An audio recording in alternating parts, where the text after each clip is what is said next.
Bueno, vamos a dar inicio a esta segunda mesa de diálogo que organizamos y voy a darle la palabra a Andrés Agosti, que va a ser el moderador de esta mesa y es quien va a llevar adelante todo este debate de este tiempito que estemos todos reunidos.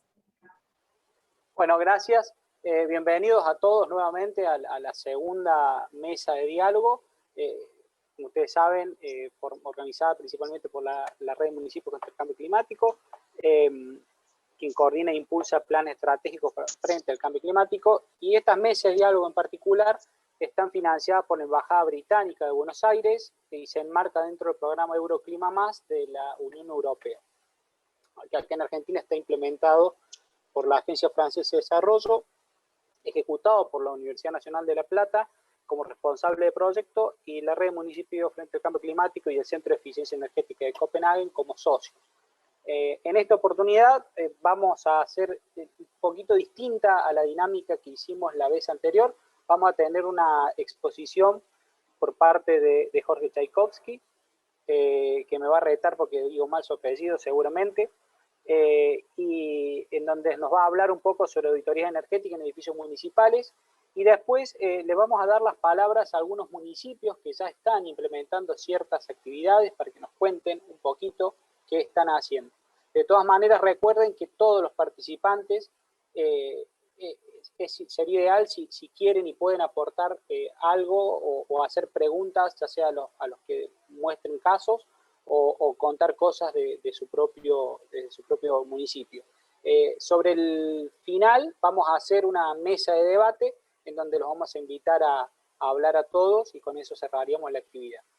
Bueno, le doy la palabra al doctor ingeniero arquitecto Jorge Tchaikovsky, quien nació en Posadas, es arquitecto, no vamos a decir cuándo nació, es arquitecto de la FAO y de la Universidad Nacional de La Plata, es especialista en fuentes no convencionales de energía en Italia, es especialista en ambiente y patología ambiental de la Universidad Nacional de La Plata, es doctor de ingeniería también de la misma universidad, director del Laboratorio de Arquitectura y Hábitat, investigador independiente del CONICET, es profesor titular, docente, investigador. Bueno, tiene varios cargos también en la gestión pública, asistiendo a varios organismos. Entre ellos, por ejemplo, fue asesor del Ministerio de Ciencia y Tecnología e Innovación de la provincia de Buenos Aires. Tiene muchísimas publicaciones en el tema, más de 200, así que es todo un honor tenerlo aquí presente y que nos pueda dar un breve pantallazo de todo lo que él viene haciendo. Jorge, te cedo la palabra. Está silenciado, Jorge.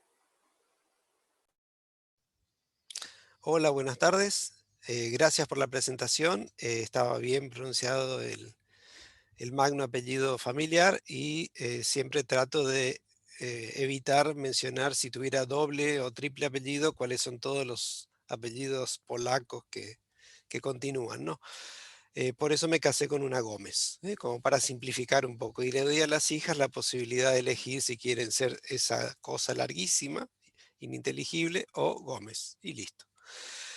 Bueno, tengo 10 minutos nada más y ya me autorrobé unos cuantos segundos.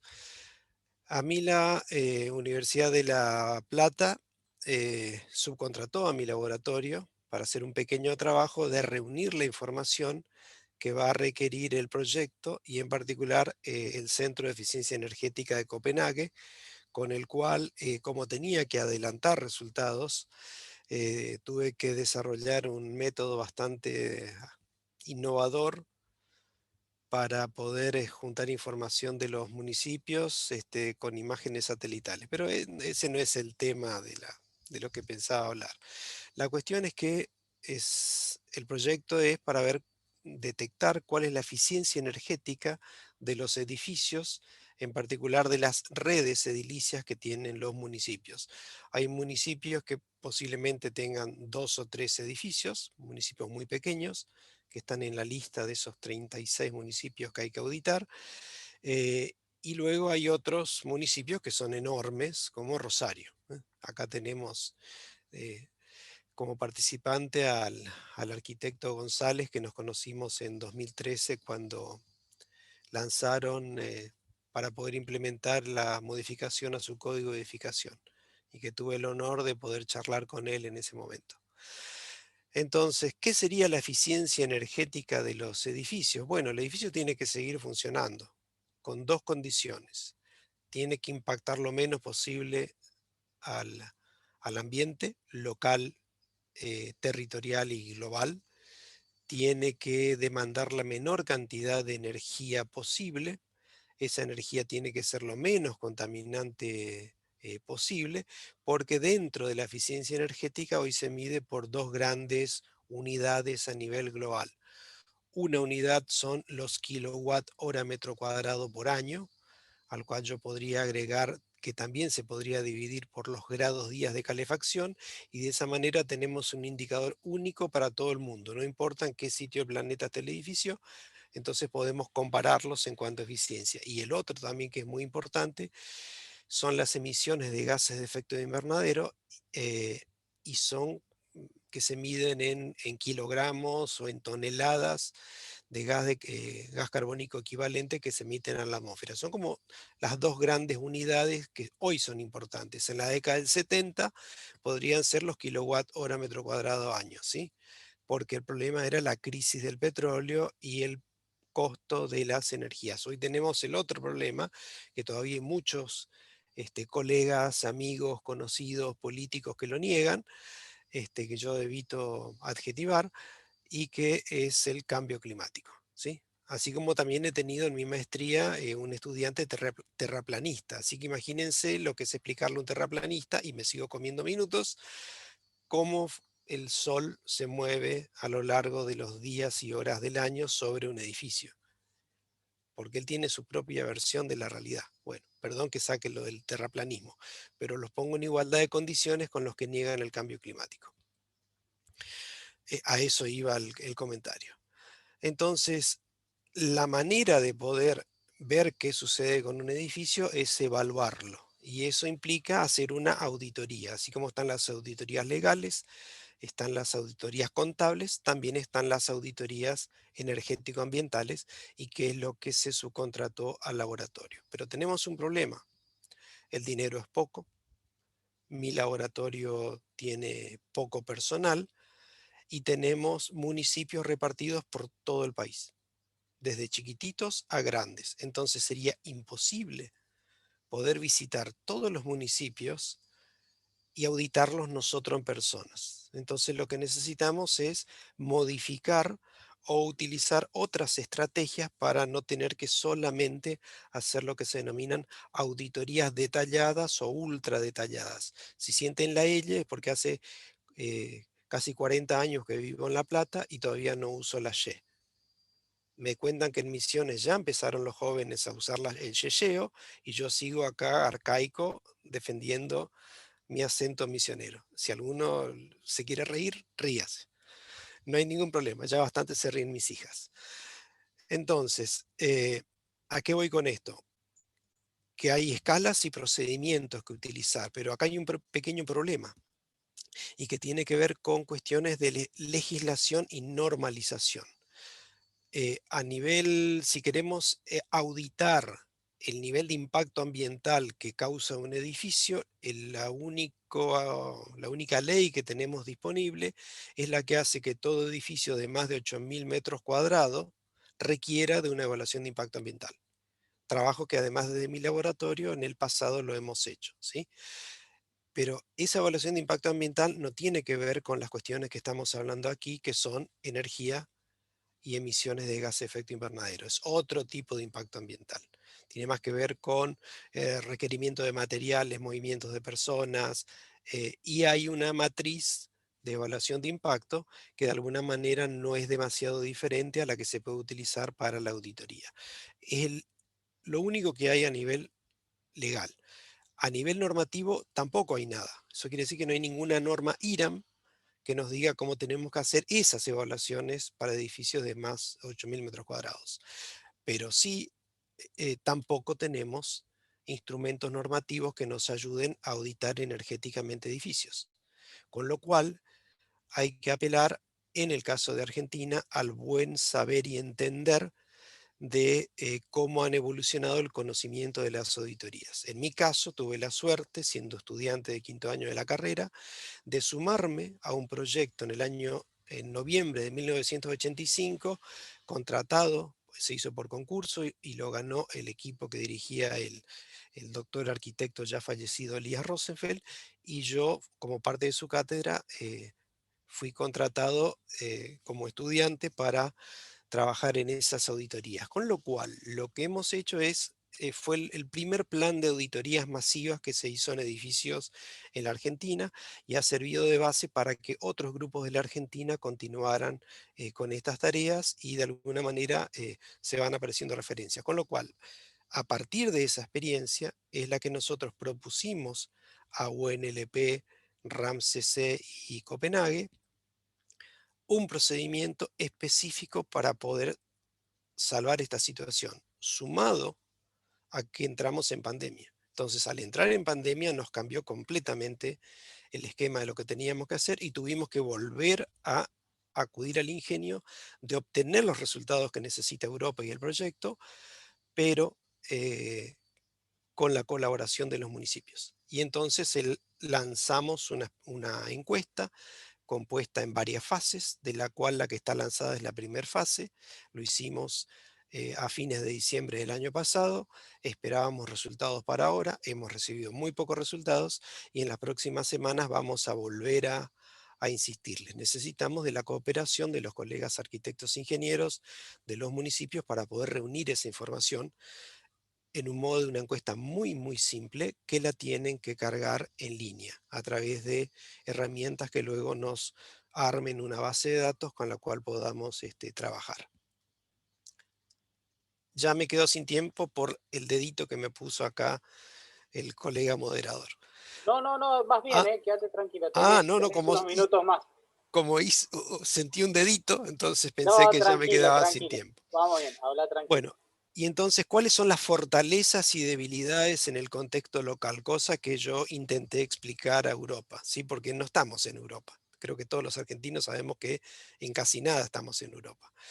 Entonces, el problema principal es que las estructuras de los municipios no están lo suficientemente organizadas para poder tener la información sistematizada que se requiere. No conocen cómo son sus edificios, no los tienen relevados en planos, y si los tienen, muchas veces no están en AutoCAD, salvo casos especiales como Rosario, que es el que más organizado está. Pero el resto no lo tiene, tienen preocupaciones que son mucho más serias que tener los planos de los edificios.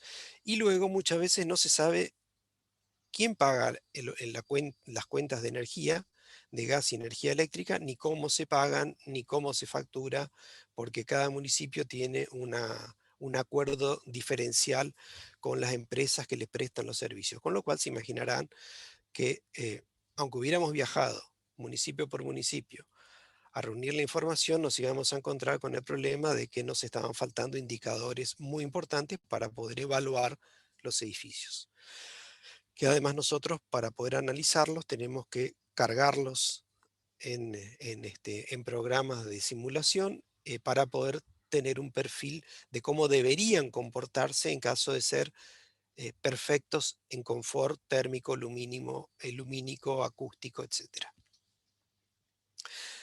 Entonces, ¿qué fortalezas tenemos? La buena voluntad y dedicación de los colegas que están en los municipios, que alzan los hombros, lanzan sonidos guturales, algunos no son reproducibles, otros sí. Y bueno, nosotros seguiremos presionando desde La Plata, y ellos tratarán de resistirse desde sus lugares de origen, porque me imagino todas las enormes tareas que tienen, pero necesitamos de esa cooperación por el tema de la pandemia. ¿Qué resultados son esperables y qué margen de error?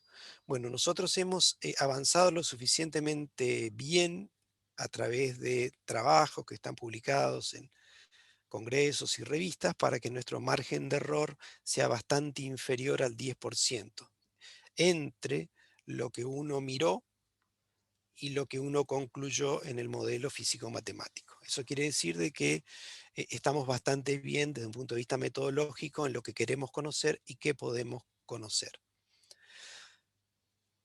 Aquí luego viene un tema, que hay una necesidad de evaluar. Entonces, para evaluar, una de las preguntas de la primera parte de la encuesta es que sabíamos que todos iban a decir que no, pero la tenemos que hacer porque tiene que estar en el informe del proyecto, es si tienen un gestor energético, ¿sí?, en los municipios. Y por supuesto sabemos que no lo tienen. Las cosas que tienen son las necesarias para las enormes tareas que tienen de trabajar con la realidad que le toca a cada uno. Entonces, hay una necesidad de evaluar. Necesitamos evaluar porque algo tenemos que poder conocer. Luego de eso va a haber una necesidad de certificar, porque la idea cuando se termine este proyecto en los próximos 3 años es darles un certificado emitido por la Universidad Nacional de La Plata del nivel de eficiencia que tienen los edificios que nos hayan compartido. Pero eso no va a ser suficiente porque como hay recursos para que puedan hacer una rehabilitación energético-ambiental de algunos edificios, entonces a partir de la información que tengamos, luego se reunirán la RAMSEC, la Universidad de La Plata y Europa y decidirán a quién le dan los fondos para hacer la rehabilitación energética, que esperemos que eso eh, pueda suceder con éxito, sabiendo que no siempre es fácil avanzar en nuestro querido y amado país. Entonces, nosotros necesitamos generar etapas de mejoramiento de la eficiencia. Para poder generar etapas de mejoramiento de la eficiencia y que el Centro de Eficiencia Energética de Copenhague es el que les va a dar las recomendaciones, eso no nos toca a mi laboratorio, aunque vamos a interactuar. Estamos interactuando ante todas las dudas que tienen, porque ellos saben que la Argentina no es Europa. ¿Son útiles protocolos y sistemas internacionales o tenemos que elaborar uno propio? Ese es otro de los puntos que yo planteé, ya terminando la locución. Entonces, hay protocolos internacionales americanos, ingleses, españoles. Los españoles, algunos están basados en normas internacionales, tienen algunos en normas americanas, tienen otros basados en normas inglesas y tienen otros basados en normas alemanas. O sea, cada país tiene un cúmulo de cosas porque no hay una especie de forma única de hacer las cosas a nivel mundial. Entonces, el principal esfuerzo de que haya un protocolo, ¿sí?, y un sistema de certificación internacional de bajo costo, tanto para el que evalúa y certifica, como para la calidad de resultados que tiene que obtenerse a la salida, es el Banco Mundial. Entonces el Banco Mundial desarrolló, subcontrató, no quiero imaginarme la cantidad de dinero que le costó al Banco Mundial, al GBC, ¿sí? Que es el Green Building Council de Estados Unidos, que tiene el protocolo LEED de líderes de la energía y el ambiente, le subcontrató un protocolo específico para países menos desarrollados y ese protocolo se denomina EDGE. Bien, entonces probablemente a la salida de todo esto veremos si podemos incursionar en el EDGE, pero esto es como una especie de expresión de deseos de mi parte, porque hay que ver qué sucederá. Y lo más importante es que también se pueda, a través de la RAMSEC, se le invite a los arquitectos, ingenieros que están dentro de los municipios a que tomen ese curso ante el Banco Mundial de EDGE y sus municipios abonen la certificación. La certificación es muy económica, está en $175 aproximadamente, con lo cual no es una fortuna como si es LEED. Bien, o como son en los protocolos alemanes, Passy House, BREEAM de Inglaterra, etc. ¿Y por qué es importante empezar a trabajar en este tipo de cosas? Que ya me voy del tema de la auditoría. ¿Sí? ¿Por qué es importante hacerlo? Porque lo más probable es que cuando se quieran pedir fondos a organismos multilaterales de crédito, la Argentina, prácticamente todo su sistema de ciencia y tecnología, incluidos los proyectos de CONICET, ANSIT y otros, todos funcionan con créditos internacionales. O sea que yo como CONICETO, ¿sí?, termino siendo deuda externa, para que lo entiendan. ¿Por qué? Porque se piden créditos al BID. ¿Por qué supe esto? Porque fui funcionario de Estado y tuve que ir a BID y ahí enterarme de cómo es esto que funciona. Uno siempre cree que estos son impuestos propios y no, los impuestos son para pagar los créditos y los intereses de los créditos, que es la deuda. Este es un tema que habría que discutir seriamente en el Congreso si se quisiera. Entonces, ¿debemos elaborar uno propio? Probablemente sí. Y la mejor demostración de eso tiene que ver con la resistencia que tengo yo al sistema de etiquetado que ha venido impulsando Secretaría de Energía de la Nación, de la cual mi queja principal la hice el día que se presentó.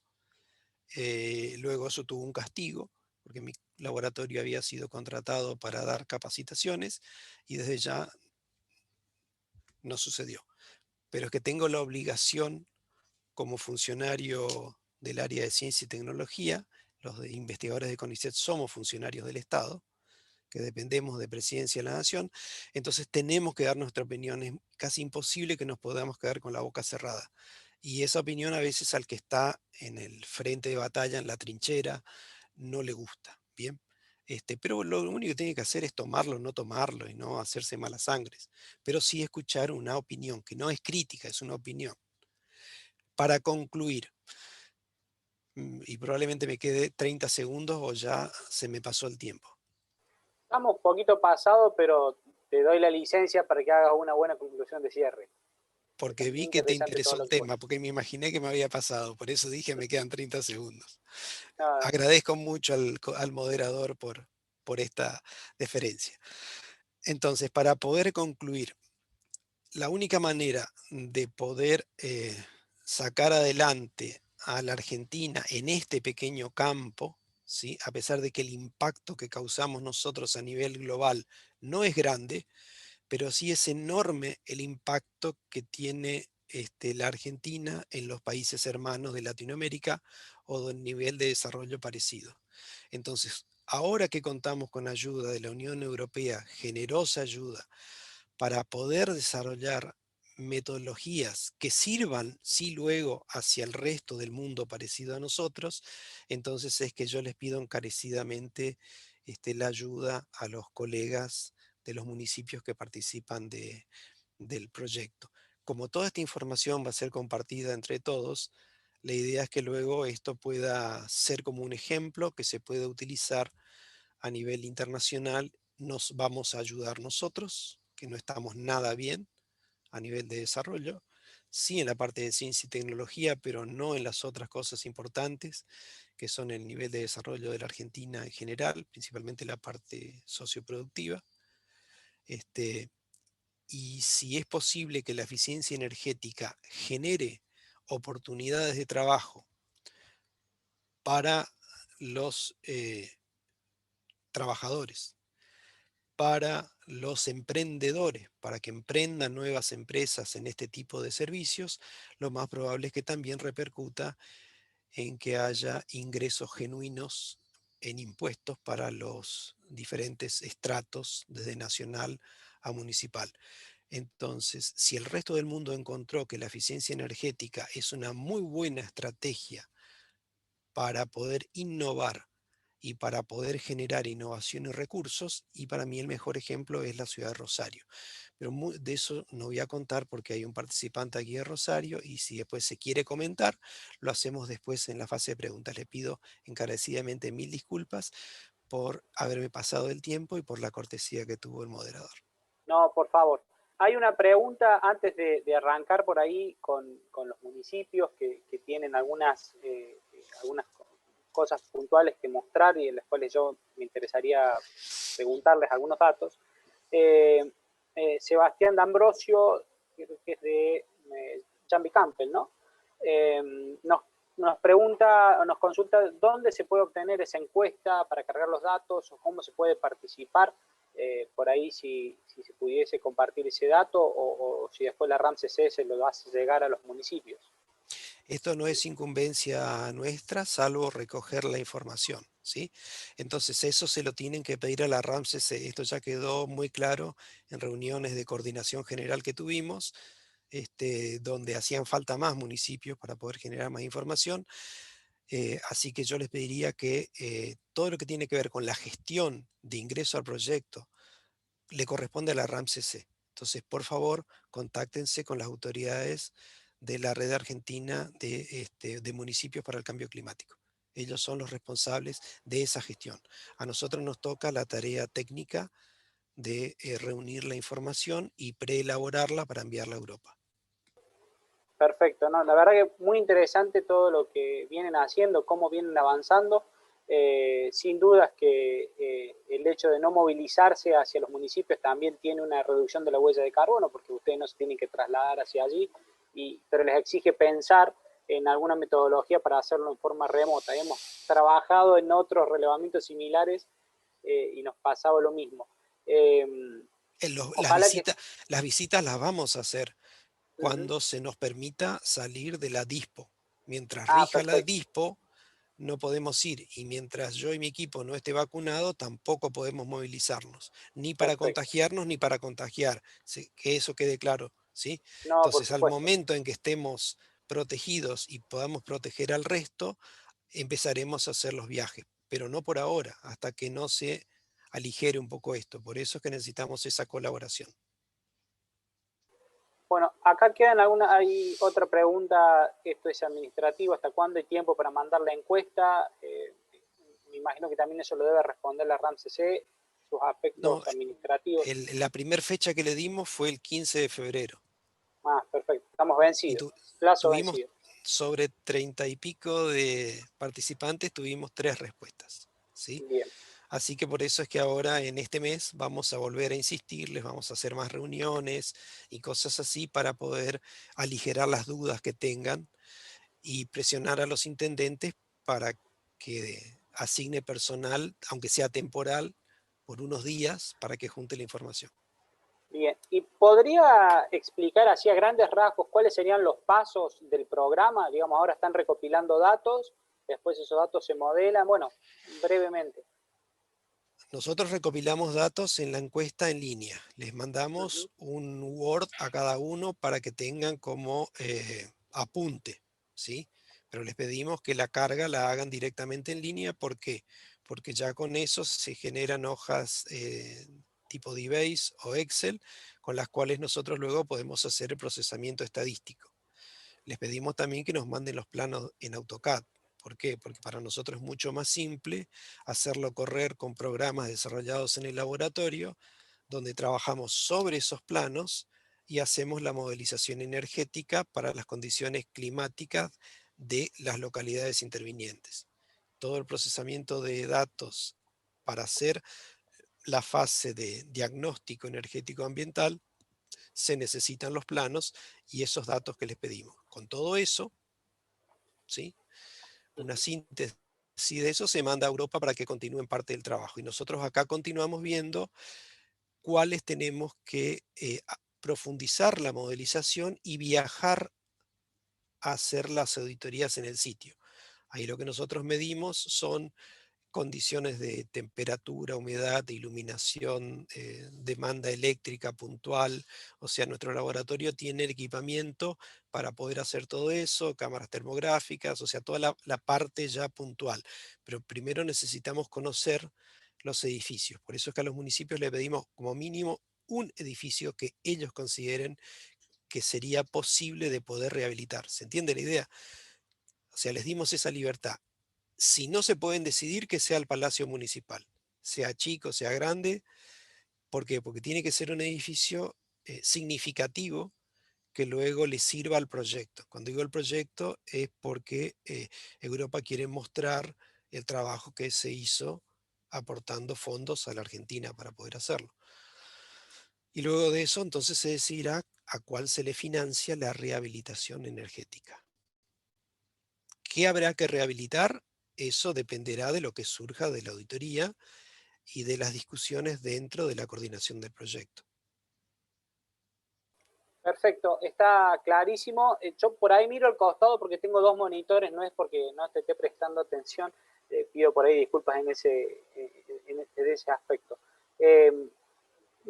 La verdad que entiendo que el producto obtenido va a ser sumamente interesante porque nos va a dar una foto de la realidad de los edificios municipales y nos va a permitir estimar a ciencia cierta potenciales ahorros. Ojalá que todos se puedan sumar y participar activamente porque el impacto va a ser muy grande.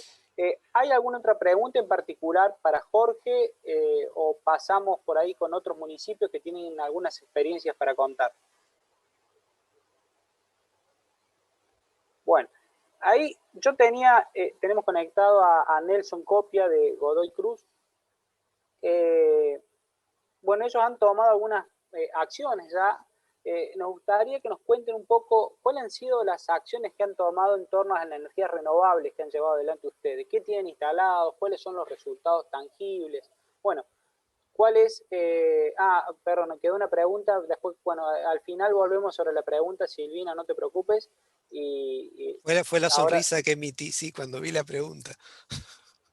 sí, no sé si Nelson, querés, esperamos un ratito, respondemos la pregunta de Silvina que entró ahí sobre el final, preguntó cuál es la objeción que hizo sobre el etiquetado. Bueno, si nos quiere, sin ánimo de polemizar el asunto, cuál ha sido su objeción. A mí personalmente también me interesa saber Eh, el tema. Sí, no hay problema. que a mi sugerencia, a la ingeniera Haynes, Andrea Haynes, en marzo del 2016, para que vea que fue hace mucho tiempo, le sugerí que vaya a Rosario y a Santa Fe, que era donde iba a encontrar experiencias locales de lo que se estaba haciendo. Bien, respecto al etiquetado, lo que tenía que ver con certificaciones de edificios era Rosario. En lo que tenía que ver con etiquetado era la provincia de Santa Fe. Entonces, utilizaron como base las normas ISO, bien, y desarrollaron un protocolo excelente para todo lo que tenía que ver la fase de auditoría, y luego para determinar el índice de prestaciones de proyecto se utilizaron el modelo de las normas ISO.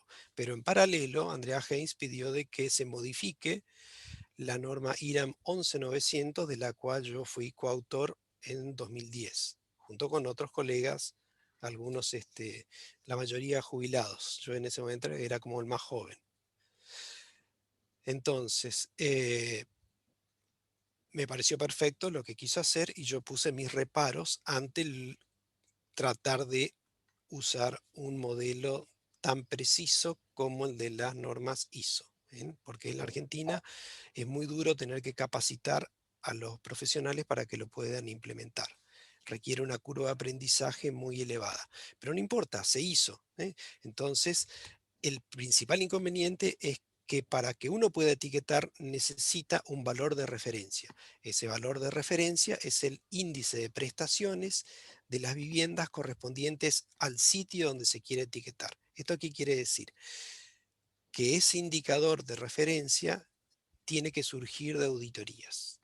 Las personas que se estaban capacitando eran las que reunían esa información, que luego se elaboraba en Santa Fe y salían los valores de referencia. Con lo cual, hay valores de referencia, no quiero olvidarme de ninguno de memoria, para la Ciudad Autónoma de Buenos Aires, la Ciudad de Rosario, la Ciudad de Bariloche, la Ciudad de Mendoza, la Ciudad de Tucumán, la Ciudad de San Juan, y sé que me estoy olvidando dos más, que no recuerdo. La mayor parte de mi equipo han sido, son certificadores de Secretaría de Energía de la Nación. Bien, eso quiere decir de que la mayor parte de mi equipo de trabajo han hecho esos cursos y están certificados. Lo mismo que integrantes de mi laboratorio que están en el Colegio de Arquitectos de La Plata. Con lo cual hay una buena base con la cual trabajar.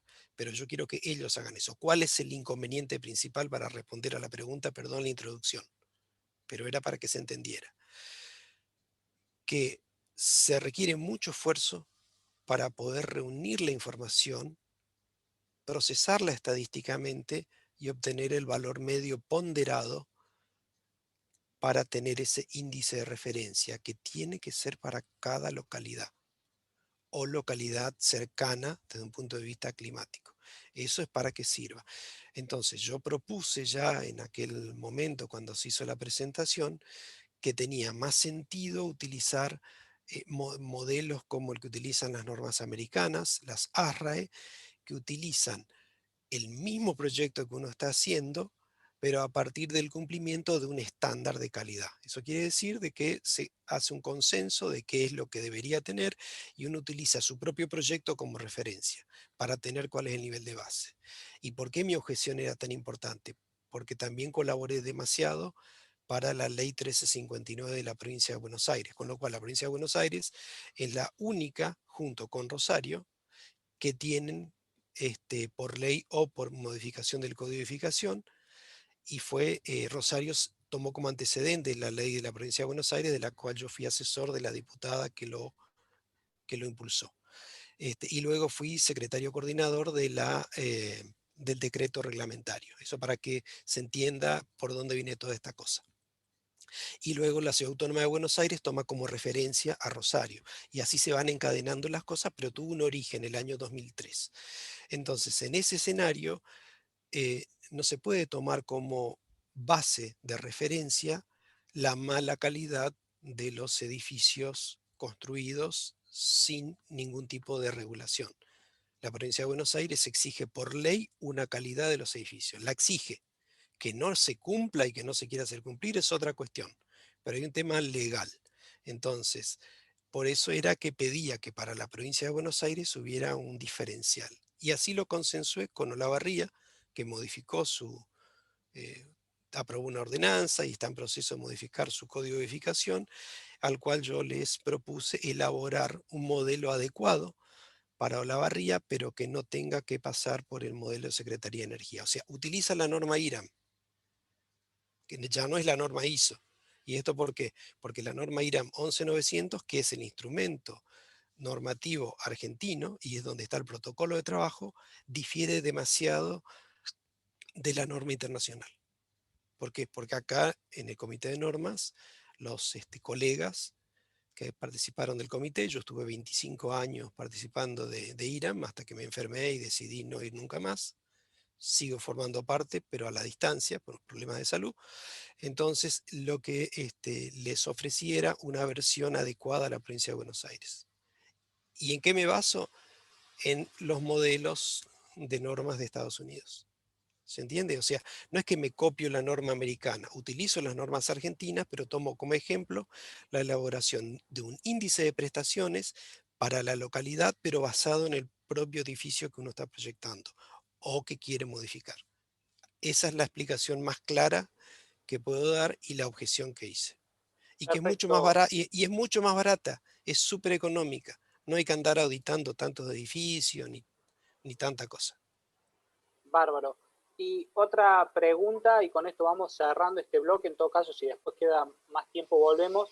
Nos pregunta Lorenzo Villagrán si solamente se puede atacar edificios públicos o se puede sumar, por ejemplo, un parque con especies nativas que tienen que iluminar y que a su vez incluye edificios más chicos, digamos, como un edificio ampliado integrado a un parque, entiendo que sería, 42 hectáreas. Me parece que No, esto está pensado para edificios, ¿sí? O sea, el financiamiento que dio Francia, que fue el que puso los recursos para el proyecto, es solo para edificios de la red de edificios municipales. Eso quiere decir de que desde un punto de vista eh, práctico no podríamos eh, hacer la auditoría de ese parque con algunos edificios, sí del edificio, pero no por fuera del edificio, salvo el sector inmediato que tenga que ver con el alumbrado y la seguridad del edificio. ¿Quedó perfecto. claro la respuesta?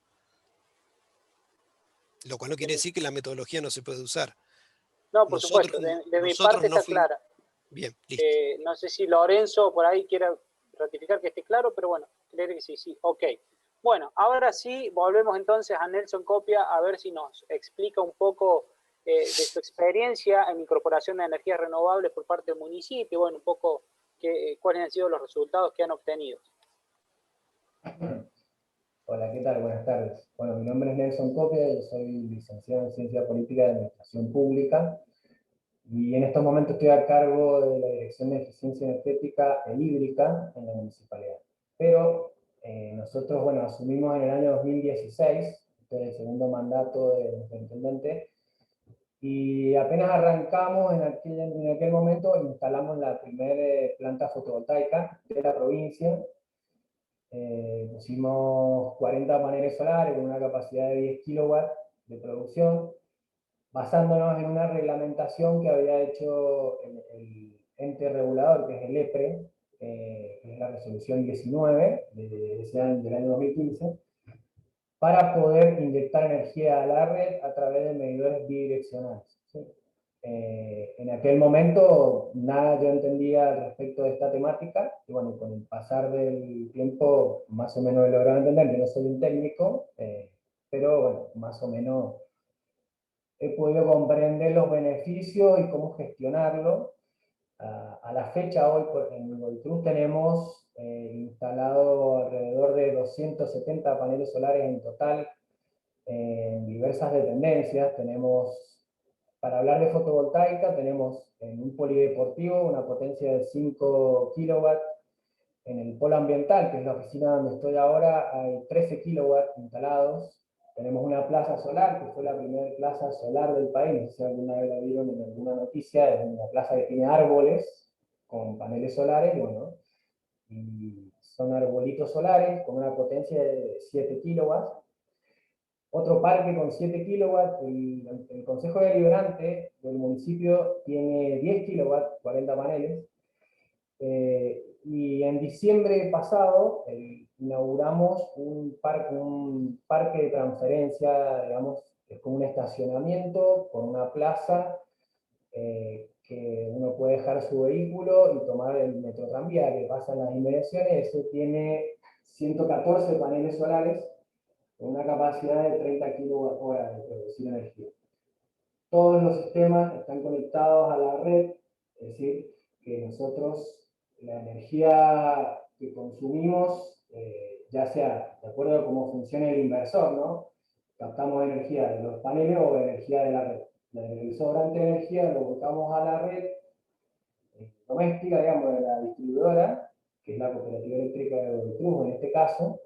Y bueno, y mes a mes nos hacen un descuento que, a ver, en términos económicos no es mucho porque en realidad es como el 30% de la factura, o casi el 30%, no en todos los casos iguales, de acuerdo a la producción o generación de energía que hayamos tenido, pero implica una reducción del costo y a su vez implica una contribución bastante importante a la reducción de emisiones de gases de efecto invernadero. A ver, desde el 2016 hasta ahora hemos producido más de 211.000 kilowatts de energía solar, que eso es un equivalente a abastecer un poco más de 150 casas, casas pequeñas, con algunos electrodomésticos, algún consumo específico de energía, y nos ha demostrado que, a ver, acá estamos hablando de eficiencia energética, quizás nosotros debiéramos haber empezado al revés, por hacer una auditoría y demás, pero bueno, es una forma también de ser eficiente energéticamente. Requiere inversiones, son inversiones grandes en muchos de los casos, las hemos podido lograr, pero el repago que tiene es importante relacionado con los beneficios, y quizás el ahorro que generamos económico lo reinvertimos en distintas acciones de tipo ambiental en general. Lo último que instalamos, lo penúltimo sería, lo último que instalamos fue el Parque Mitre, con los 114 paneles solares, que ese parque además tiene 2 cargadores de vehículos eléctricos, tiene cargadores de bicicletas eléctricas, y nada, es un lugar bastante innovador, en un punto neurálgico, donde ha permitido descongestionar el estacionamiento. A su vez, en ese mismo lugar hemos instalado una máquina que vos podés pagar el estacionamiento con botellas PET. O sea, hemos sacado una ordenanza equiparando los valores, entonces vos podés cargar tu tarjeta SUBE, vos podés estacionar dejando los PET, podés dejar tu auto cargando si tenés un auto eléctrico, y otros servicios, digamos. Y en mayo del año pasado instalamos un sistema de acumulación de energía que lo que nos permite es tomar energía en un galpón que le decimos el galpón solar. Ese galpón tiene, que es que yo lo mencioné, está en el polo ambiental, donde está esta oficina donde estoy ahora. Acumulamos la energía y con esa energía tenemos la posibilidad de, si hubiera un corte eléctrico de la red de distribución, nosotros tenemos una autonomía en este lugar de 24 horas para cualquier emergencia. Incluso acá nosotros tenemos 3 movilidades Kangoo eléctricas, además de autitos tipo Zero Electric que también tenemos, pero las Kangoo se cargan con cargadores de vehículo eléctrico especiales. Tenemos 2 cargadores más que son de 7 kilowatts y los cargamos con energía solar. Porque la energía que tomamos de los paneles la acumulamos en las baterías y de esa manera cargamos las movilidades. Y nos ha servido mucho, justo se dio en la época de la cuarentena, porque estas camionetas se dispusieron para llevar muestras, llevar pacientes que tuvieran algún problema con tipo COVID, y la verdad que se han recorrido varios kilómetros y se ha contaminado muchísimo menos que si lo hubiéramos hecho con un vehículo tradicional. Esto es un comentario que hago en líneas generales, lo que hemos realizado en Google Cruz, y tenemos intenciones de seguir progresando en ese sentido. Tenemos instalado en todos los polideportivos, son 20, y centros de salud, jardines maternales. Tenemos 54 termotanques solares también funcionando en las distintas dependencias para agua sanitaria, nada más, para lavarse las manos, para ducharse y demás. Que ahí el objetivo era reducir el consumo de gas, y nada, esos aparatos cuando funcionan bien, porque tienen algunos problemas que hay que ir ajustando, podés llegar hasta ahorrar el 70% del gas que consumiría si no lo tuviera y tuviera un termotanque a gas común. En general nos ha ido bien con esto. Ahora estamos muy metidos con el tema del relevamiento que hablaba Jorge recién. Y de paso quería tirar una pregunta para después para él, porque nosotros tenemos 50 edificios. El intendente ya seleccionó uno, yo tengo la información cargada de el general y tengo que hacer el específico, pero no tenía claro si tenía que hacer de los 50 edificios o puedo mandar del edificio que el intendente seleccionó. Pero bueno, eso dejémoslo para después. Y no sé si hay algo más que les gustaría saber. En general es descrito o algo que ocurrió entre el 2016 y el 2020. Bárbaro, Nelson, la verdad que una excelente iniciativa, modelo, te diría. Me quedo con el dato de que con diferentes intervenciones distribuidas de energía están ahorrando un 30% de energía, que no es poca cosa. Seguramente tienen mucho más potencial, pero no es poco haber logrado un 30% de ahorro de consumo. Bueno, la facturación eléctrica habría que ver, bueno, cómo es el encuadre tarifario, pero un 30% de ahorro es un número más que respetable.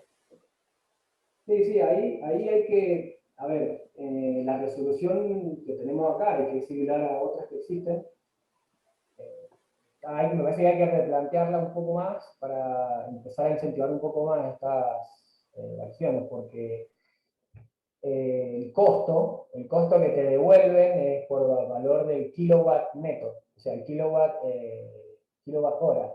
Pero vos pagás una factura donde pagas lo consumido en kilowatt hora más todo lo que se arroga cualquier distribuidora como ganancia, obviamente el valor agregado de distribución, por lo cual no hace a la diferencia grande a largo plazo. Pero bueno, no hay nada que no se pueda seguir insistiendo para modificar y que una vez por todas haya más incentivos de ese tipo para... Sí, no quería traer a la discusión la cuestión tarifaria, por eso nos quedemos con el 30% de ahorro después, si impacto o no en el valor que uno paga efectivamente. Bueno, eso son cuestiones regulatorias. Mira, yo te diría que hay que quedarse con el beneficio ambiental que esto produce. Yo me quedaría con eso. Lamentablemente, que no es poca cosa, hoy solamente eso, pero yo también soy de la idea de que se necesitan más instrumentos, herramientas para que eso se traslade económicamente y que de alguna manera financie este tipo de proyectos. Bueno, Voy a ir avanzando un poco, Nelson, muchísimas gracias. Voy a avanzar ahora con Silvina Gugino de San Carlos Sur, que también tiene una experiencia hermosísima con un barrio solar y se están convirtiendo de a poco en referentes en energías renovables. No sé si estás conectada, a ver, Silvina estaba. Sí, ahí te veo, Silvina. Si nos querés contar un poco en qué vienen trabajando, que la verdad que también tienen cosas muy interesantes.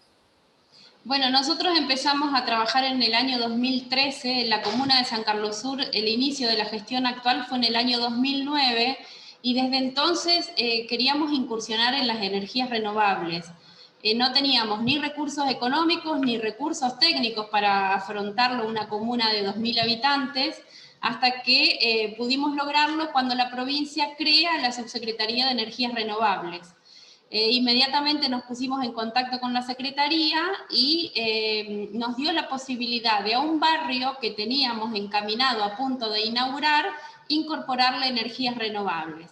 Eso fue colocarles calefones solares a las 10 viviendas que estábamos a punto de inaugurar, y las viviendas se desarrollan a través de una cortada de 2 cuadras, que la iluminación solar de toda esa calle del barrio fue a través de columnas autónomas fotovoltaicas. Y formó parte del primer barrio solar que la provincia de Santa Fe inauguró. A raíz de eso, debido al impacto que tuvo que la gente pueda ver que funcionaban las energías renovables, yo nunca me voy a olvidar el primer día que instalamos un calefón y el dueño de esa casa era medio incrédulo. Y entonces lo invité a que ponga la mano abajo de la canilla del lavadero que daba al exterior de la vivienda y ponga la mano a ver si verdaderamente salía caliente, y la tuvo que sacar porque se quemó. Entonces vimos cómo de una manera, digamos, un poco muy grotesca, la gente podía empezar a entender de que era algo que podía tener en su casa, que podía tener en su techo, que podía ser factible que esa tecnología la tengamos. Y comenzamos a extender las instalaciones de energías renovables en puntos claves de la localidad donde la gente la puede ver a diario. Al barrio solar le siguió la colocación de una bomba solar en el vivero, donde 2 enormes paneles de 380 watts están en el vivero, donde cualquier persona que va a comprar un plantín lo puede ver y ve que la bomba de extracción de agua para el vivero funciona también con energía solar. Y después también hicimos en la plaza, porque en los pueblos, al menos de nuestra zona, hay 2 lugares, digamos, urbanos que son considerados como dueño de todo el pueblo, que es la plaza del pueblo donde la gente se junta y el cementerio.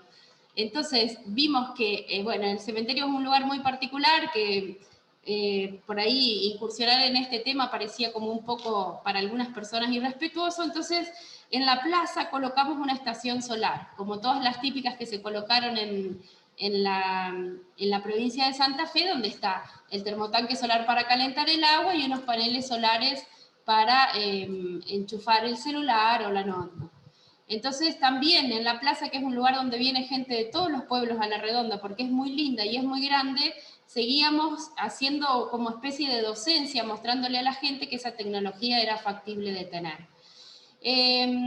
Y para que todo el espectro del pueblo, en algún momento de su vida cotidiana, pueda disfrutar de las energías renovables, la comuna de San Carlos Sur compró a través de un crédito blando que la provincia daba, calefones para todas las instituciones del pueblo, sean deportivas, sean educativas o sean instituciones intermedias como puede ser el centro de jubilados, la biblioteca, el centro suizo.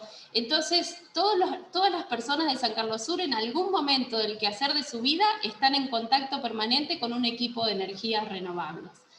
Y después pudimos avanzar, por suerte, en la conexión a red. Cuando salió la ley que permitía inyectar energía a la red, también nos volvimos a comunicar con la Secretaría de Energía y tuvimos la posibilidad de tener el primer jardín de infantes del país prosumidor de energía a la red.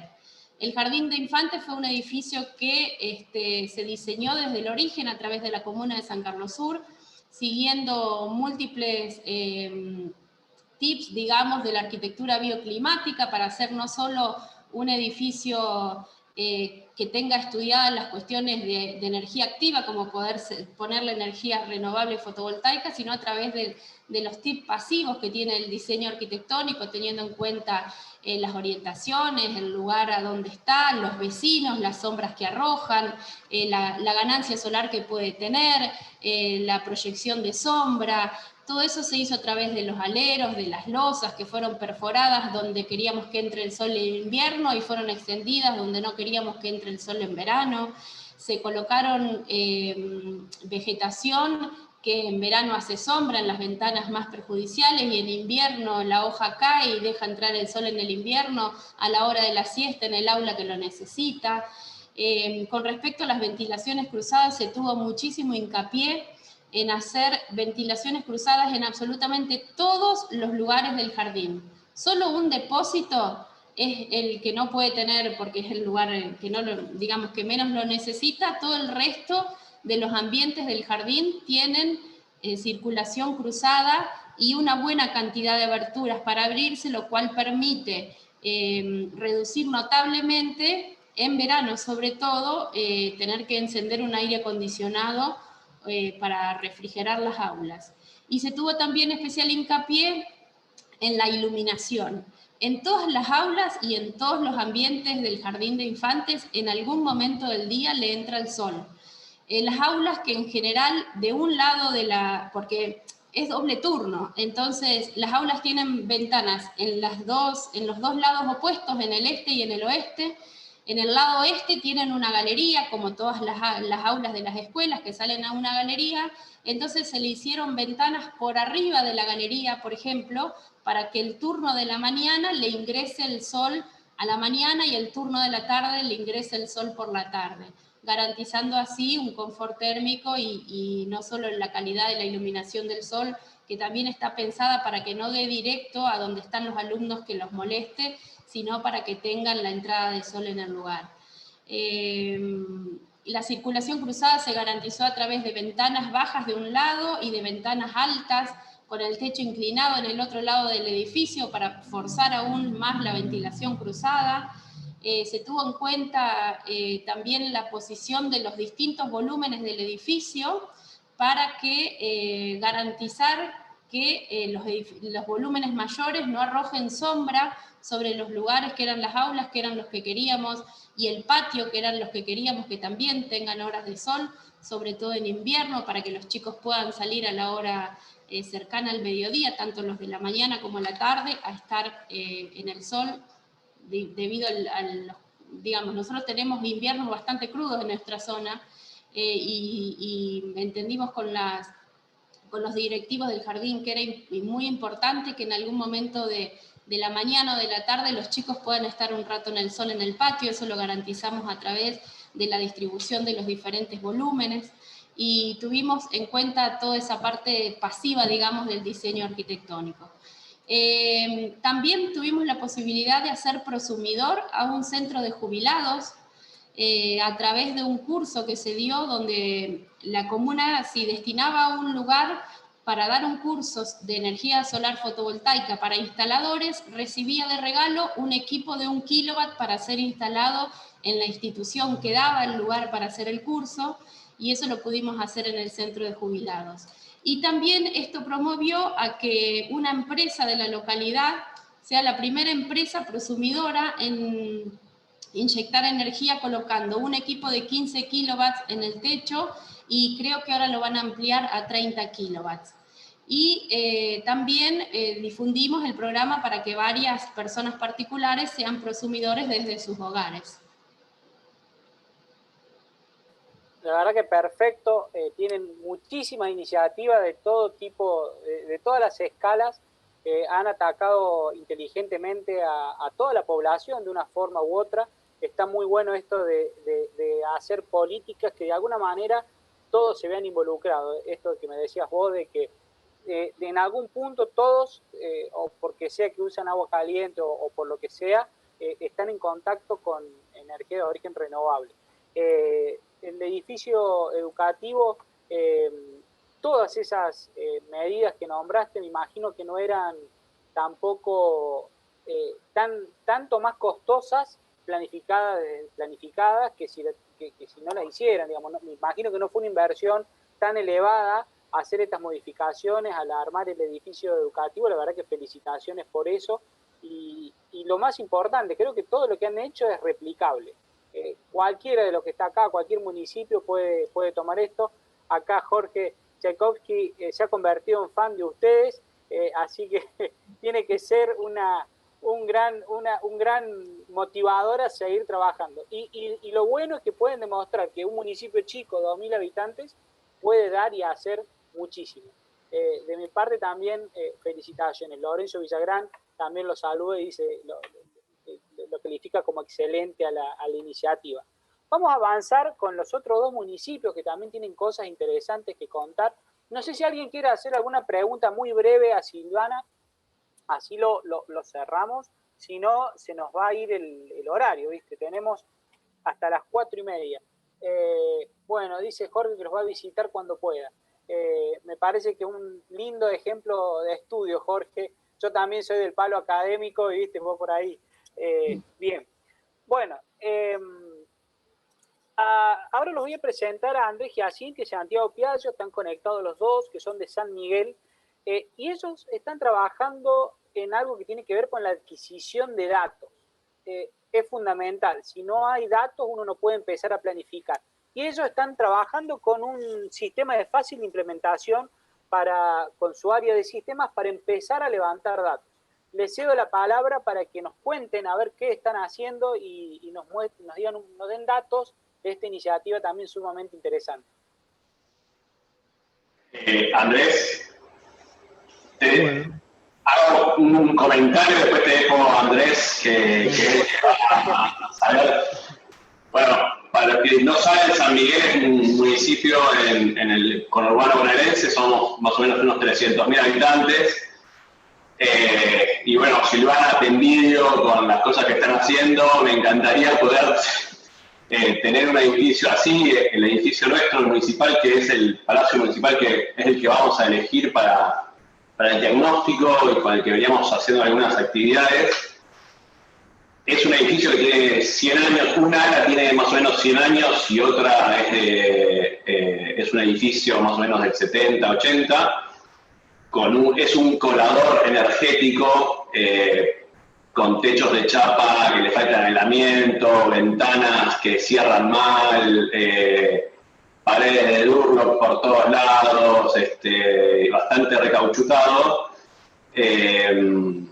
Y que sobre todo le faltan un montón de datos de información de dónde, durante buen tiempo, un ala del municipio no tenía medidor de luz, o sea, para que vean algunas cuestiones que pasan en el conurbano. Los planos de planos están desactualizados, o sea, ahora se está haciendo un reglamento oficina por oficina de tomar todas las medidas con el arquitecto y demás con medidores láser y demás, hacer todas las medidas para actualizar los planos de obra, porque muchas veces las oficinas se cambian, con lo fácil que es cambiar una oficina con Durlock, pero se fue modificando el salón de recepción de los vecinos, donde está toda la parte de cajas y demás, y por ejemplo se hizo toda una infraestructura nueva con luces LED, todo muy bonito, pero no hay en las teclas en las oficinas no hay teclas de luz. Entonces es un tablero general con llaves térmicas donde hay que apagar todas las luces de cada oficina, por ejemplo. Entonces, bueno, hay muchas cosas para trabajar en el edificio. Y a fin del año pasado, un emprendedor de acá de San Miguel, que está como queriendo recién empezar a ver ese tema, nos trajo para hacer una prueba en el edificio de unos sensores para colocar en las cajas térmicas y en los disyuntores, en la entrada, digamos, de luz. El que va a saber más, Andrés, es cómo explicar cómo se hizo todo. Y con un sistema digital, digamos, online, poder ver el consumo de luz de ese sector del edificio. Nada, me pareció algo que para recabar un poco de información, yo por ejemplo ahora estoy con el celular, puedo ver acá los consumos no sé, Andrés, que están midiendo ahora los sensores, pero bueno, para empezar a generar algunos datos nos pareció que estaba interesante y hay un largo camino por recorrer. Y bueno, trataremos, Jorge, de ir contestando. Ya contestamos, de hecho, la encuesta, creo que somos uno de los tres, o por lo menos mandamos la información a la RAM. Falta información, seguro, y por un lado me quedo tranquilo de que varios municipios estamos en la misma situación de que somos un desastre con la información y la base de datos y demás. Pero bueno, hay que ponerse a trabajar y estamos para eso. Así que bueno, estamos ahí. Yo le contaba en privado a Jorge que estamos queriendo también actualizar el código de edificación de San Miguel, que es del año 86, que ni siquiera está completo el código de edificación. Así que estamos ahora queriendo empezar a actualizar ese código para incorporar otras técnicas de construcción que no están permitidas, por ejemplo la bioconstrucción, y empezar a establecer condiciones mínimas de eficiencia energética en los edificios que se vayan construyendo. Pero bueno, Andrés, te dejo para que comentes lo que estuvieron trabajando con los sensores.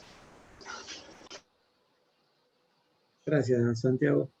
Bueno, lo que comentó Santiago son dispositivos con pinzas, no sé si conocen lo que es una pinza amperométrica, que es una pincita que abraza el cable.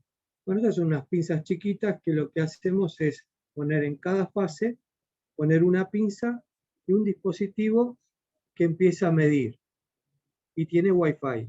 Y esto se programa una vez por semana, a tal hora, te manda todos los datos.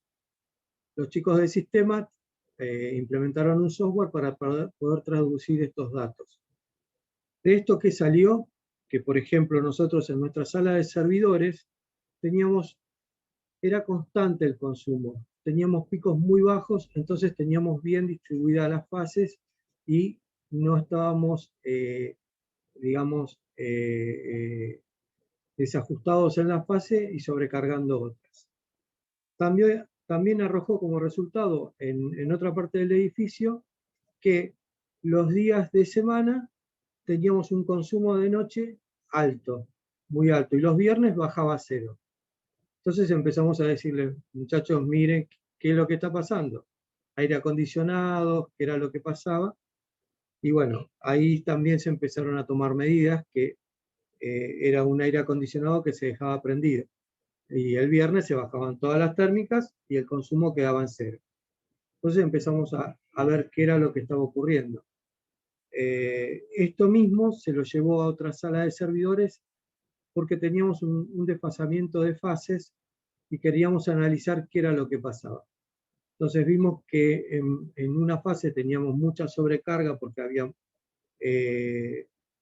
muchos equipos, en otra estaban los aire acondicionados y empezamos a poder mejorar esto. Entonces, ¿qué es lo que hace este dispositivo? Nos da información constante, segundo a segundo, de lo que está pasando durante 5 días, o 15 días, o 20 días, o un mes. Eso lo ponemos nosotros según en qué tiempo queremos saber la respuesta de los sensores.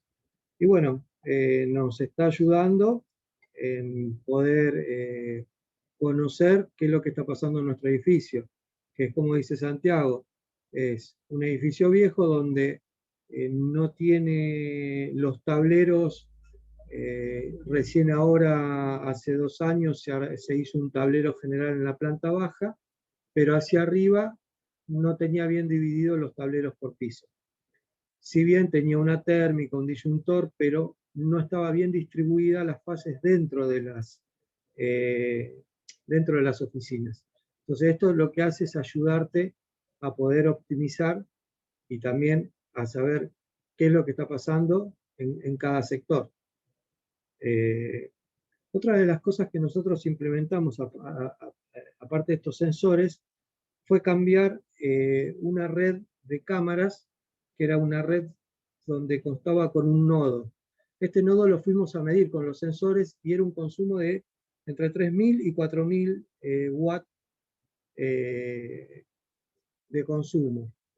¿Qué hicimos? Cuando este edificio, que ya no lo íbamos a alquilar más y lo teníamos que devolver, teníamos que tomar una medida. Ese nodo, pasarlo así como está, es un nodo de cámara donde hay mucha electrónica, donde hay aire acondicionado, donde hay switches, donde se conectan las cámaras, conexiones de red, conexiones de escuelas, conexiones de plaza, varias conexiones, pasarlo a un centro de salud que teníamos al lado. Y vamos a trasladar ese consumo a ese lugar. Entonces, lo que se decidió es transformar esa tecnología en tecnología GPON, que es una tecnología pasiva, donde vos ahorrás energía, porque ahí ya no tenés más switches, no tenés más lo que son los medios de conexión que se llaman media converter, no utilizás más aire acondicionado, ya no dependés de la energía eléctrica. Directamente la luz de un equipo que va desde la municipalidad a la cámara.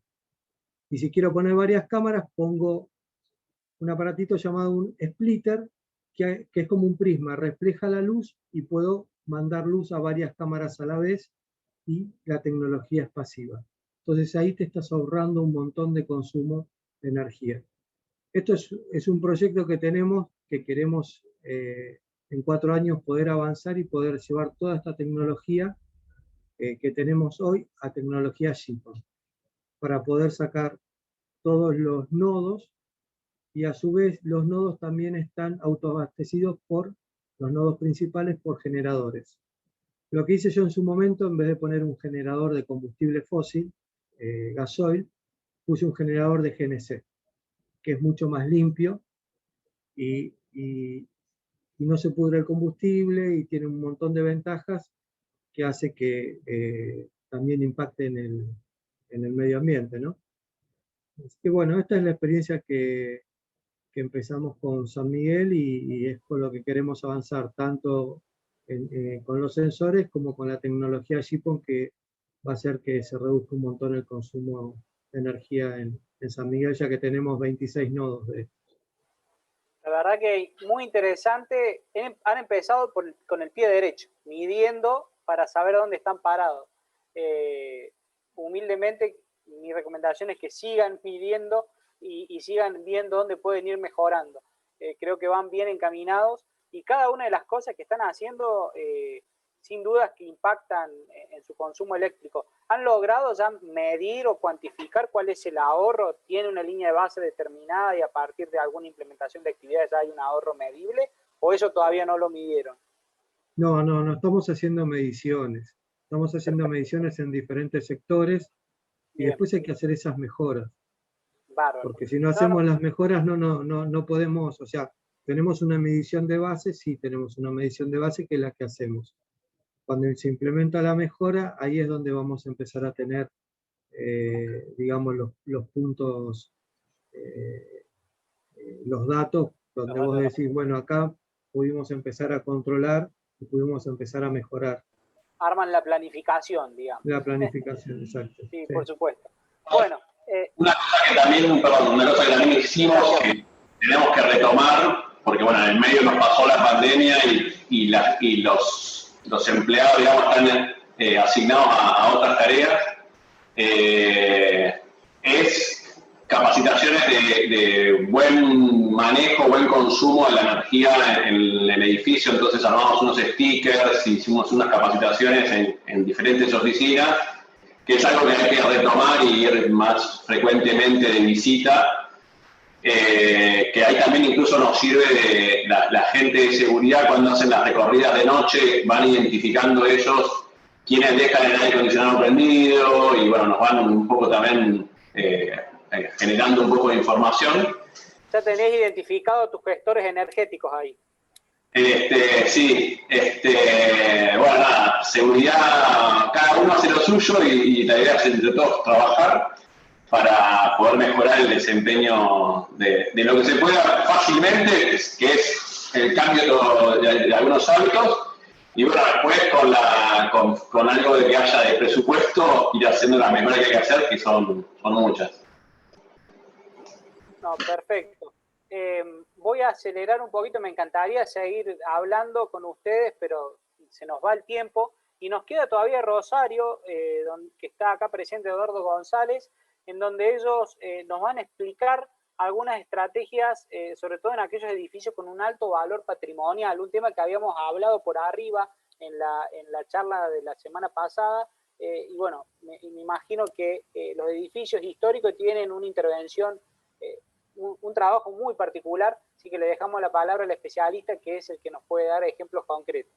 Bienvenido, Eduardo. Hola, ¿qué tal a todos?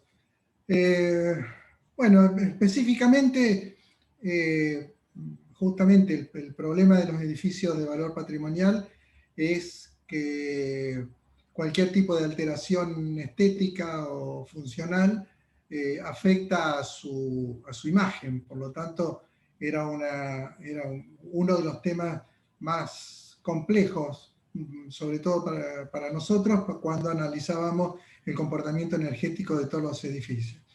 La ciudad de Rosario tiene, la municipalidad, tiene un poco más de 250 edificios de más de 250 metros cuadrados, por lo tanto, y la variedad es increíble, porque hay edificios nuevos, viejos, de valor, sin valor, edificios muy complejos como los hospitales o los centros de salud, edificios relativamente simples como los edificios de oficina, aquellos que son institucionales, que representan al poder, como el Palacio Municipal o los centros municipales de distrito, también juegan un papel fundamental. La otra particularidad que teníamos era que en principio uno dice que, bueno, cuando elige los edificios para poder adaptarlos y que sean más eficientes energéticamente, al querer dar el ejemplo al Estado de alguna manera, lo primero que se había decidido era que, bueno, que todos los centros de distrito, los 6 centros de distrito que tiene la ciudad, intervengamos sobre esos edificios. Pero la particularidad es que estos edificios, cada uno tiene un par de componentes bastante extrañas. Hay uno que lo hizo César Pelli, el otro que lo hizo distintos arquitectos famosos del mundo que han intervenido. Hay otro como el Centro Distrito Norte, a donde es una vieja casco de estancia de más de 150 años de permanencia del edificio, como Villa Hortensia, por lo cual también tiene otro tipo de valor patrimonial. El valor patrimonial en general, uno dice, bueno, lo puede llegar a confundir también con el valor histórico, ¿no? Aquellos edificios de mucha edad o que han permanecido, han resistido a la piqueta del progreso, pero también están estos otros que son algunos edificios de firma, como le llamamos, para el marketing de ciudades, que tenía que ver con esta cuestión de que se hizo durante mucho tiempo, el de poner la ciudad en la boca del mundo, como para poder posicionarnos desde el punto de vista de las estrategias de ciudades como para posicionarse mejor.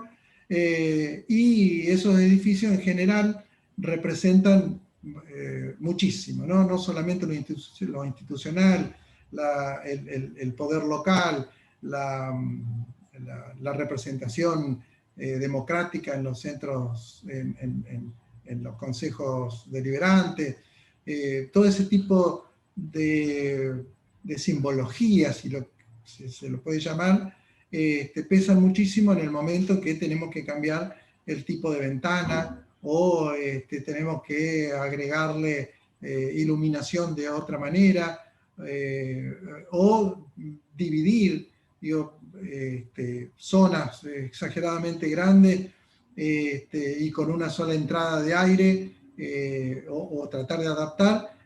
Cambiábamos la estética de toda la sala esa que siempre ha sido de una representación importante. Entonces, bueno, esos son, en general, ha habido muchísimas discusiones sobre qué tomar primero. De todas maneras, estamos haciendo, creo que lo que hemos mandado la RAM ante la encuesta que estaba diciendo originalmente Jorge Tchaikovsky, nosotros presentamos el edificio del distrito centro, del centro municipal, del centro de la ciudad, que es un viejo edificio ferroviario, a donde le hemos hecho muchísimas pruebas, mucho antes, digo, de que exista este programa de la Unión Europea, no, creo que con el financiamiento francés.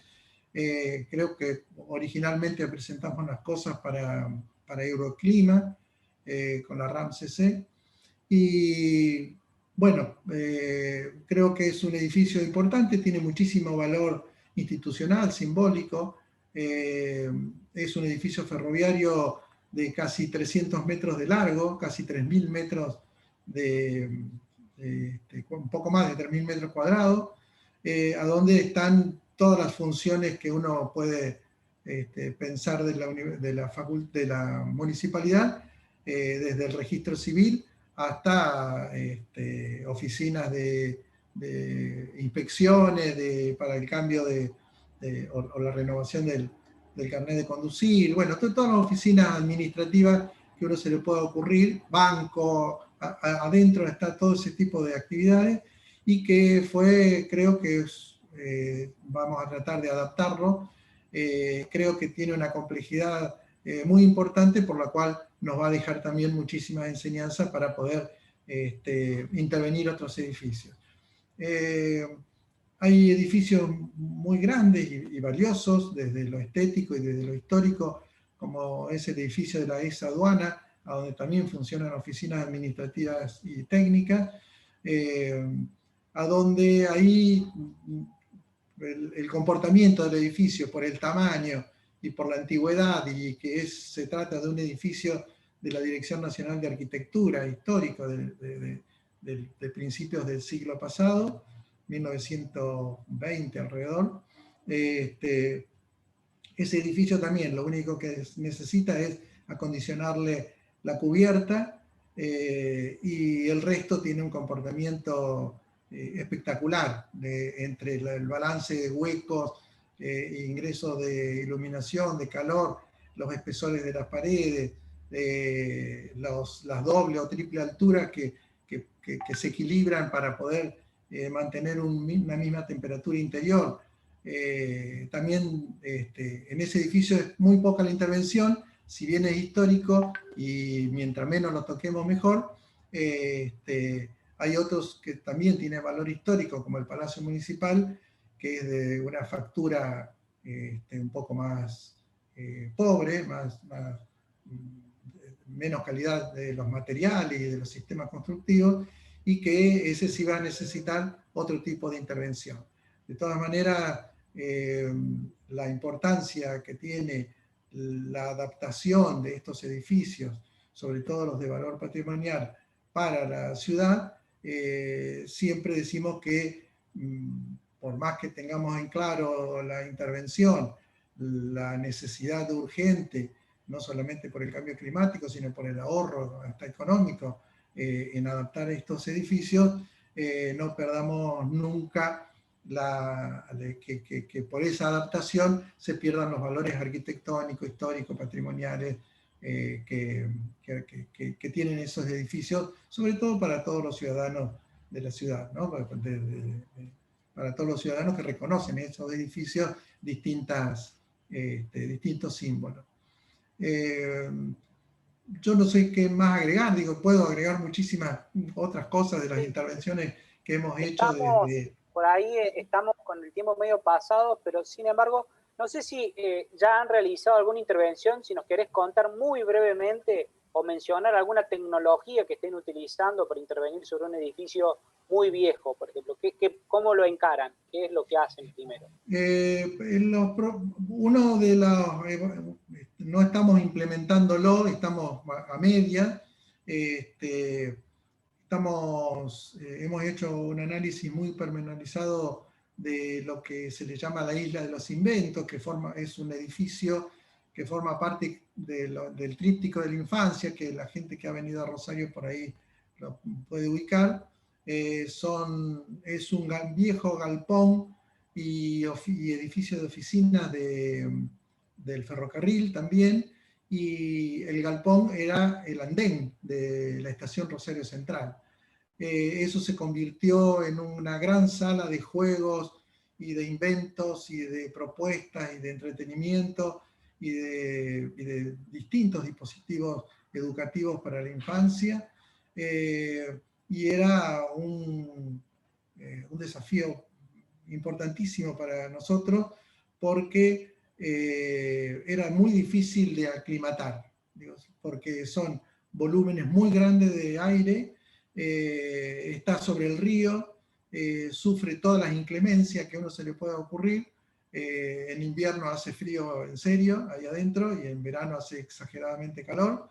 Para colmo el edificio, la cobertura, la cubierta de los andenes y de la estación eran de chapa, que después en el cambio de la última etapa del ferrocarril los cambiaron a fibrocemento, a canalado, con todos los problemas también que después apareció con el fibrocemento. Entonces hubo toda una serie de tratamientos de esa cubierta, no solamente para la cuestión del clima y del retardo térmico, sino también para la cuestión de la retención de lo poco o mucho que pueda llegar a ingresar de temperatura. Y a donde más hincapié hicimos es en el uso, ya que son superficies muy grandes y volúmenes muy grandes de aire, es en la iluminación, que requería de una iluminación muy potente, con reflectores, y bueno, todo eso se llevó a LED en un proceso de casi 2 años de adaptación del lugar, y a donde bueno, intervinieron no solamente las cuestiones técnicas, sino también los aspectos artísticos, ¿no? Porque esa iluminación tenía mucho que ver después con los dispositivos teatrales o otros dispositivos educativos para la infancia que se desarrollan en el lugar. No así toda la otra parte, que son los edificios de oficina, que forma parte de la estación, a donde también es mínima la intervención que se hizo, sobre todo para poder, para tener un mejor uso, más eficiente respecto al uso de energía eléctrica. El tema de la iluminación y del uso de la electricidad en los edificios públicos, que bueno, está fantástico lo que han contado recién los compañeros. De las mediciones, nosotros por ejemplo cuando empezamos con el edificio a ir a ver y a medir el edificio de la Isla de los Inventos, descubrimos que no tenía ni siquiera medidor, estaba puenteado. Nosotros tenemos una empresa provincial de la energía, y a través de esa empresa ha ido tantas veces, saltaba bueno, sí, las llaves y el ingreso de los medidores cuando ingresaba la electricidad al edificio, que directamente la gente de la empresa había optado por cobrar un básico todo el año con el mismo valor, y entonces cada una de las intervenciones que nosotros hacíamos, sobre todo las primeras que hicimos en iluminación, no podíamos tampoco evaluarlas porque no teníamos el estado real del consumo. Pero bueno, todas estas cosas con la cantidad de edificios y lo engorroso muchas veces que es el análisis de cada uno de estos edificios, yo siempre valoro mucho lo que acá la semana pasada y en algunos otros cursos de capacitación que dio la RAMCC, se valoraba en cuanto al estudio y al comportamiento energético, la evaluación del comportamiento energético de los edificios, y ver a dónde está el mayor consumo y a dónde se puede atacar de manera progresiva. Yo creo que eso es fundamental en cualquier edificio, es el ABC, el inicio, como para poder, sobre todo la idea esta de de poder actuar sobre edificios de valor patrimonial, a donde muchas veces uno cree que es que el consumo desmedido está en una línea de trabajo porque hay muchísimas computadoras, y no se da cuenta que, como nos ha pasado muchas veces, lo que nos movía la aguja eran los dispensers de agua, por ejemplo, que quedan enchufados y nadie lo sigue, ¿no? Eso, nada más, que uno ver los detalles creo que son los que hacen a una buena política para la eficiencia energética de los edificios. Muy interesante, y me imagino el desafío enorme que tienen con la cantidad de edificios y la diversidad que nos has contado.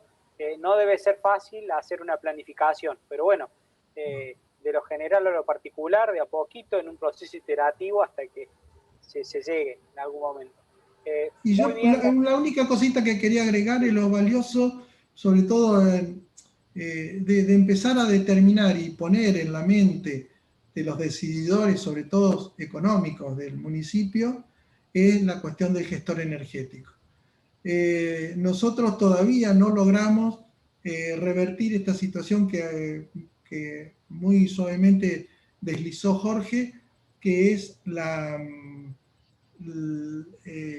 que cada director de cada uno de esos edificios, cada autoridad de esos edificios, sepa qué es lo que consume, sepa qué es lo que pasa en su edificio con respecto a la energía. Eso todavía no lo logramos. Nosotros tenemos el pago y la llegada de facturas en forma centralizada a la Secretaría de Hacienda, y son los contadores los que evalúan esa situación y no los que usan los edificios. Pero eso creo que también es un punto fundamental para poder hacer una buena evaluación del comportamiento energético de los edificios. Excelente, es un aspecto clave y nos cae justo para cerrar con lo primero que empezó a hablar Jorge Jackowski, con la figura del gestor energético. La policía que nos va a seguir sobre cómo usamos la energía y en qué la gastamos. Y así que es fundamental tener un presupuesto asignado para eso, o alguna, no necesariamente presupuesto, tal vez a alguna persona que tenga ese perfil se le puedan sacar algunas funciones y agregarle las funciones de ser el gestor energético. Simplemente tiene que tener sentido común y saber qué se gasta y cómo se lo gasta. Le llevará tiempo. La verdad que felicitaciones a todos. Seguramente han quedado preguntas en el tintero, pero no hemos excedido bastante en el tiempo. Me encantaría seguir porque es un tema que realmente me apasiona, y a ustedes seguro que también, porque están todos acá. Pero la idea es que esto sea una red de trabajo. Están todos conectados a través de la red de municipios, justamente, y el objetivo de esto era dar el puntapié inicial para que después sigamos trabajando colaborativamente. Los ejemplos de uno le sirvan a otro, los aprendizajes de un municipio se puedan aplicar tal vez en otro. Así que felicitaciones a todos han hecho una excelente exposición de sus temas, y bueno, como dice por ahí, que no se corte, sigamos en contacto y trabajando en conjuntos, porque acá no hay uno solo que sepa todo, sino cada uno tiene sus propios aprendizajes, sus propios conocimientos, así que es fundamental trabajar colaborativamente. Bueno, no sé si alguien quiere decir algo más, si no, damos por finalizado el día de hoy. Bueno, hasta luego. Saludos a todos. Muchas gracias. De nada. Chao, gracias.